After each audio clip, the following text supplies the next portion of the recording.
I'm sure when he won the World Cup was quite good fun. Right, got your disco shoes ready? Oh, freak out. Here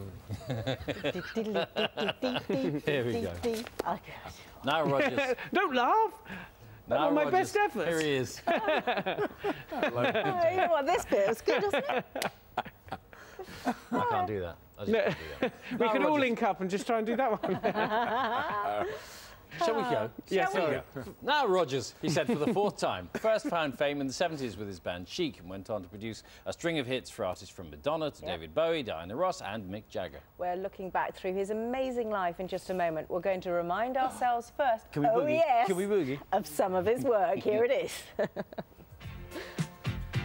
said upside down, you're turning me. You're giving love instinctively. Round and round, you're turning me.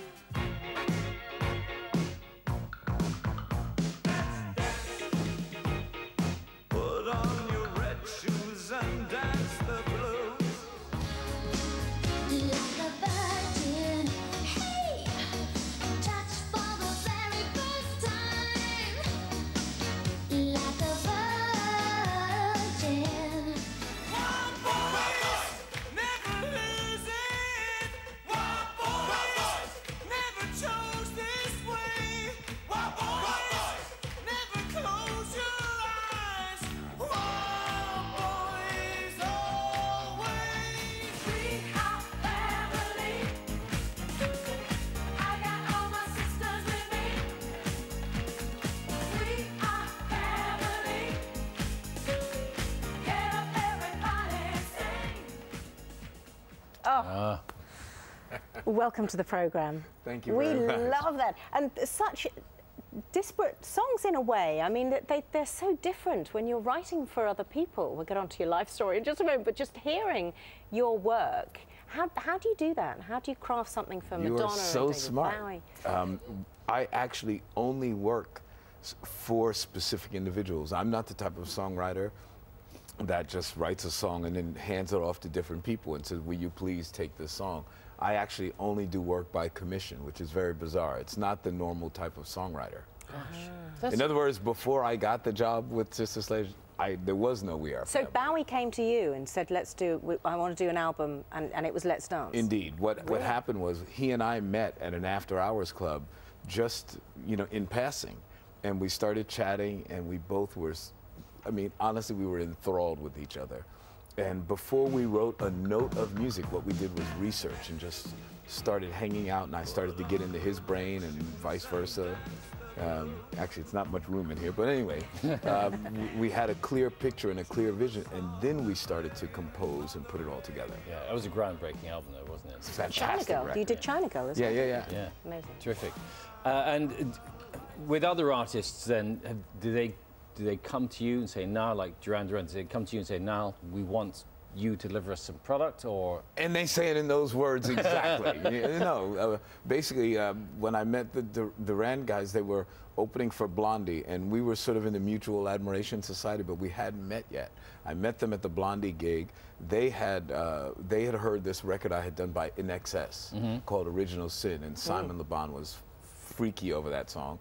We got together. I did their first record with them, which wound up being their biggest record, was The Reflex. Yes. And then we went on to do other records together. What a gig that must have been. Duran cool. Duran and Blondie. Just take you back to your life.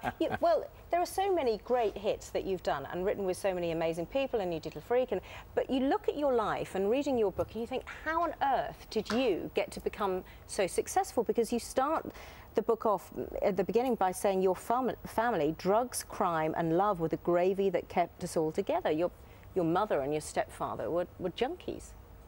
Yes. Well, but how do you pull yourself out of that to become a successful writer? They were, for a long period of my childhood, they were quite functional. I mean, my stepfather is a wonderful, wonderful, wonderful man. My mom is a real intellectual. She's great.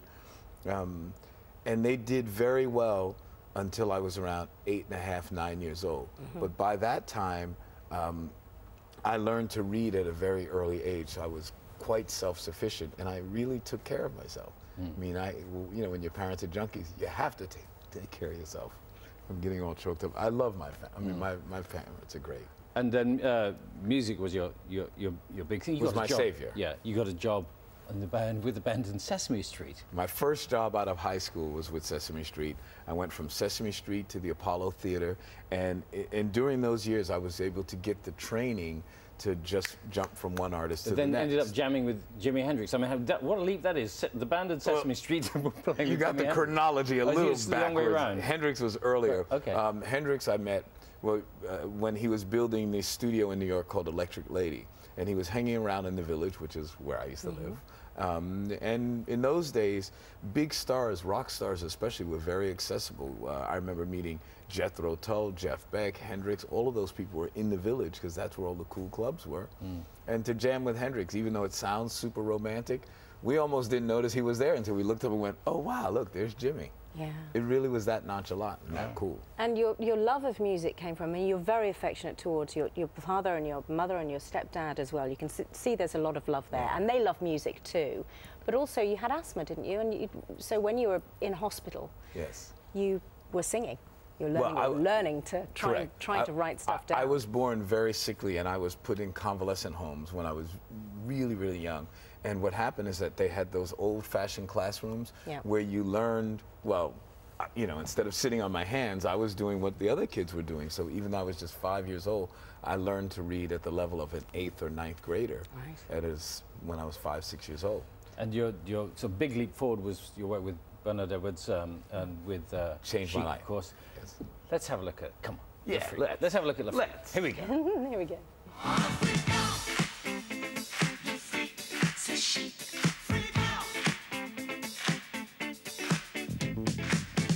All that pressure got you down, has your head spinning all around. Feel the rhythm, chant the rhyme. Come on along and have a real good time. Like the days of stomping as a boy. Now we're free. Oh, what a joy! Just come on down to the fifth floor. And that was it, the look. Oh, you were doing it. Do You were the doing freak. it. Do the freak. Okay. Except you got to touch. But this is, have it. the style of the band was inspired by a visit that you made with your girlfriend at the time to see Roxy Music. Yeah, Is that right? that's it. What happened was I was stranded in London. The American embassy was closed for the weekend. My passport had been stolen.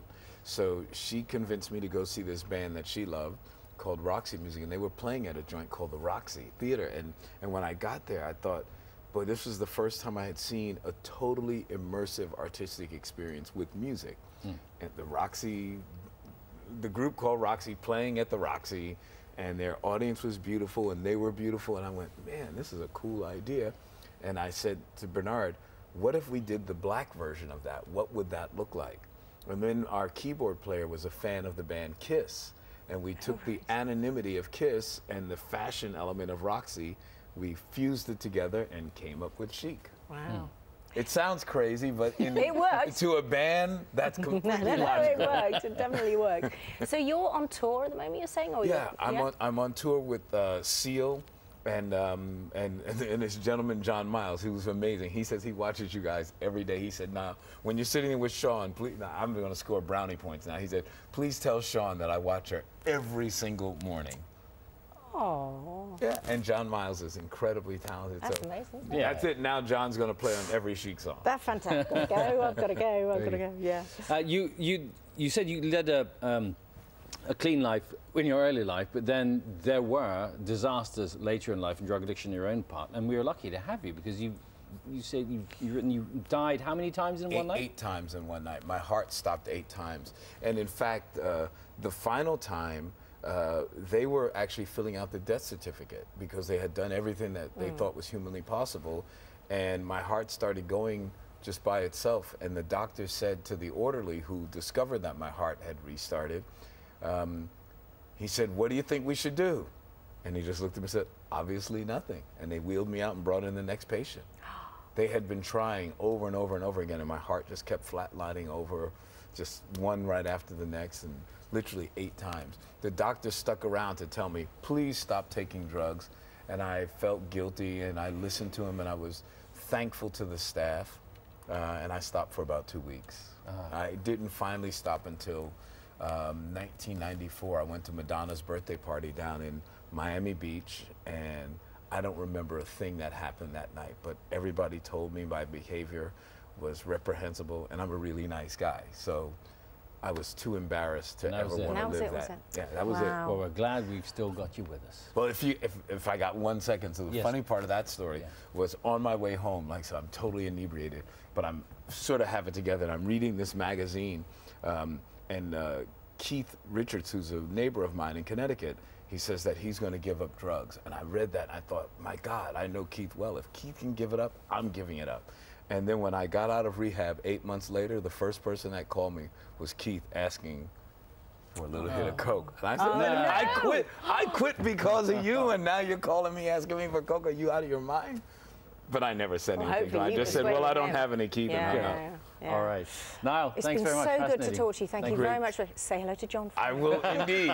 John Miles. I'm on that tour. Nice to see you. Thank you. And Niall's autobiography called Le Freak is out now. A really good read. It is just after 9:15. Let's